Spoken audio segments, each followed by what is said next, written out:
because I've got so much information to share with you today.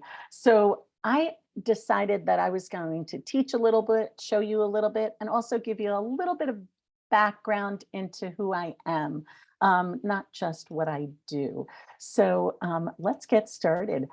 I decided that I was going to teach you about the anatomy of a social media post because a lot of people post on social media, but they kind of miss the mark on the components of a social media post. They do some of the things some of the time, but not all of the time. So we're going to nail this on your socials. So let's just give you a little bit of background about Maggie Carey. So I blend my theatrical background. I've been performing since I was 8 years old. And if you ask my mother, probably before that. And I love to entertain people. I love to make them happy. I love to make them cry. I love to get emotions going. And when I looked at my career in IT, because my mother said, you need to make money, you can't be an actor, I decided that I was going to find a way to blend my two loves. It took me a while, but I landed on social media to build that audience, because this is what you're doing on social, right? You're building an audience of raving fans, people who love you and want to buy from you. Now, here is part of my crazy family. Now, up in the upper left are my siblings. I'm the youngest of 7. I've got my little fur babies. We have 4. The 2 little boys that are a little heart here are my troublemakers. They're 3 years old and they act like they're 3 months old. My amazing grandmother, who was always cooking and always making us feel loved and special, played a very important role in my life and taught me the value of hard work and treating people with respect. My parents, you can see my mother was a beautiful, amazing woman that I have the fortune of looking a little bit like. And my maiden name was Castellano, so watch out, Uncle Vito is waiting in the wings for anybody who does not treat me or my family kindly. And then, of course, there's my amazing family. This picture's a little old, but this was one of my favorite Christmas cards. My husband, Pete, and I, this month will be married 35 years. Yes, I was a child bride. And my son, Peter, is now 6'4". My daughter, Jackie, is 24, and my daughter, Antonia, is 27. And they all have the privilege of living with me at home. Leave that to your interpretation as to how I feel about that, because some days it's great and some days I want to move to Florida. This is where I spend my summer, or 1 week in the summer, my happy place in Lake George, New York. I've got this beautiful view. I wake up at 5:30 in the morning and this is what I see. And I thought, oh, don't we want to all start the morning looking at something like this? Wouldn't it be wonderful? And then, of course, I have my crazy other family, the wonderful people who got me through COVID, who helped me build my business, keep me educationally informed and totally and utterly entertained. If you're not in this picture, my apologies, but I had so many, I had a hard time putting it all together. So thank you for making my life so full of the nicest, smartest people I know. So we're going to go into what exactly is a social media post. Now, you're sharing information on social media. It could be text, adding image and video, putting link to other content, but basically this post is an opportunity for people to get to know you. They're going to like it, they're going to comment on it and share in an ideal situation. In order to get them to do all those things, we need to figure out a couple of things. Now, the first thing you need to determine with your social media is, what are your goals? What are you hoping to do? Now, we all want to increase our sales, right? Everybody wants to increase sales, but that's not it. That's not the goal. The goal is something deeper. Are you trying to raise brand awareness? And I'm not going to read all these things, but look, when you're writing a post, you need to filter everything through your brand, But you need to determine, what's the goal of this post? What do I ultimately hope to gain when I'm posting on social media? So take a look at these, and the next time that you write a social media post for your business, determine what your goal is for that post. You should have an overarching goal as well, something that you maybe for a month to 3 months that you're looking at for your social media goals. Now, when you post, you should post consistently. Now, whether that's once a week, which I don't advise, but if that's what you can do, then that's what you can do. But posting consistently, making sure your audience knows you're there. For example, I go live on YouTube, LinkedIn, and Facebook every Monday at 2 o'clock.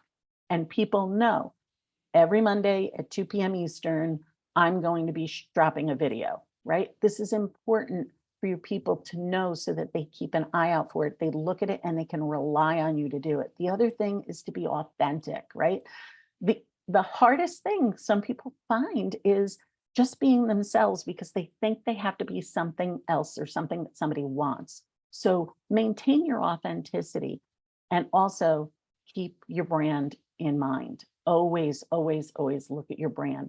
When you create content, you are developing a conduit, a pathway for people to find you, new people to find you, but it's also a generator. It also keeps existing ones revving up and interested in what you're doing and how you're helping them. 2 minutes. 2 minutes. Oh my God. Okay, we're going to go even faster. So step one, you need a hook. First few words in your social media post must grab the attention. I just dropped a video last month that talks about hooks, so pop on over to my YouTube channel and check that out. Next, step two, the pain point. What keeps your people up at night? Why do they need you? This is something you should be addressing in step two. Step three, your solution. How do you solve their problem? Why are you the best choice? And step four, your call to action. You would be surprised how many people miss this step. It could be as easy as DM me. It could be visit our website. It could be leave a comment below. It could be share this post. It could be save this post. Calls to action. Don't just leave an amazing post and then the person who reads it goes, oh, okay, great. And then off they go, right? What do you want them to do once they read this amazing post that you've crafted?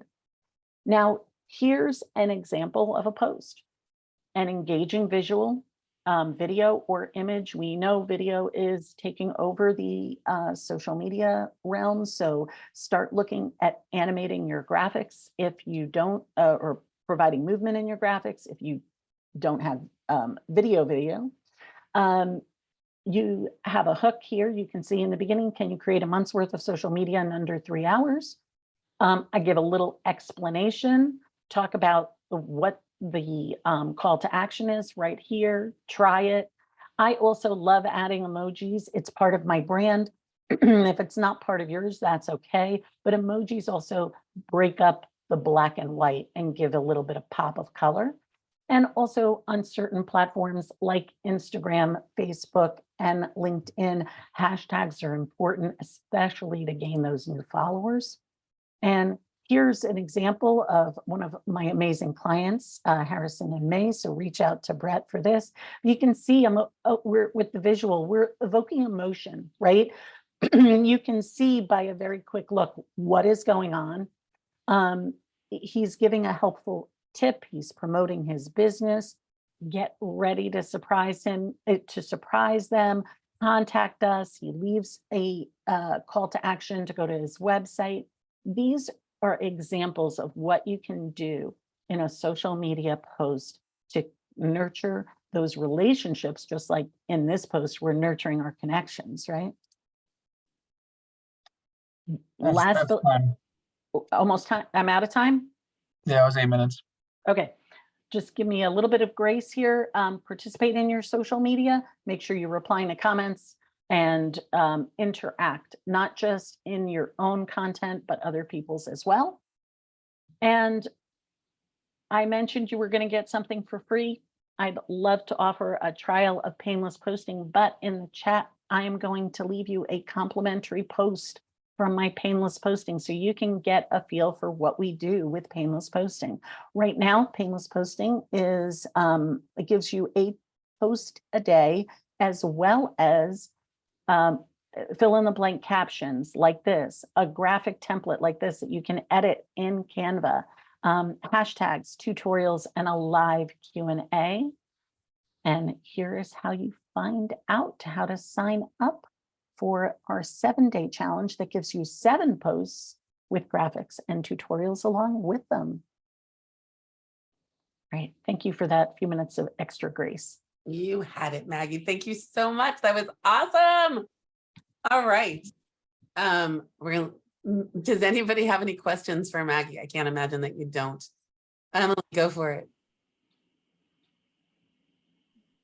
So when it comes to interacting with other people's posts, do you have a best in class amount of time you should spend when you should do it? Because sometimes I make my posts and I'm just so proud of myself for getting it done that it's hard for me to go in and, interact with other people. So what's the strategy behind that? That's a good one. You need to find the time that works best for you.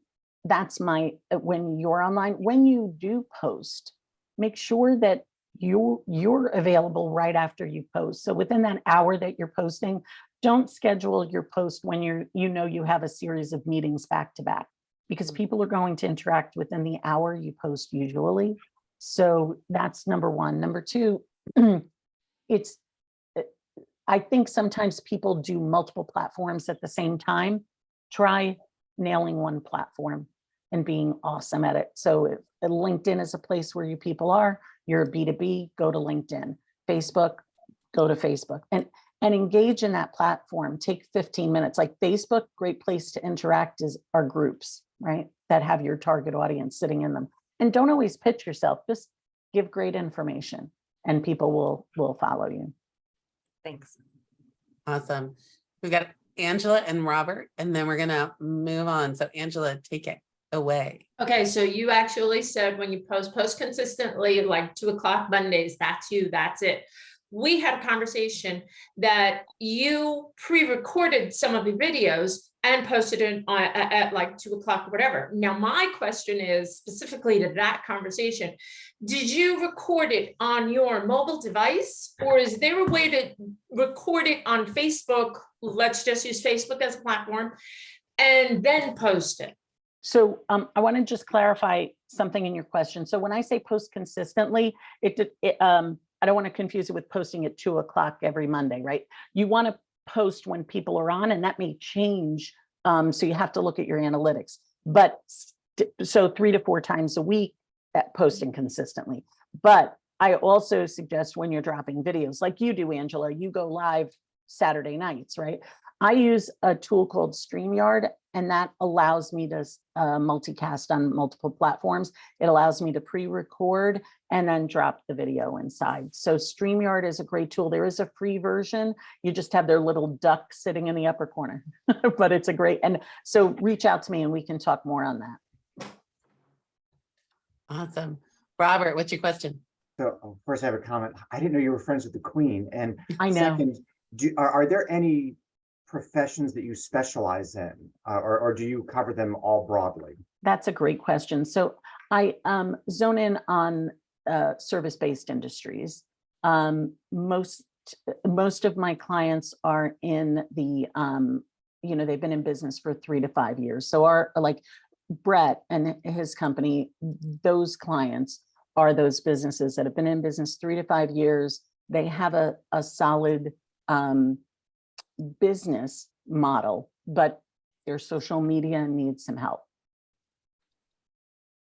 Usually it's like they don't have the time and they don't have the knowledge to do it themselves. So they need somebody to kind of figure it out. It's a lot cheaper than hiring an admin to do the work, or hiring somebody in a marketing department.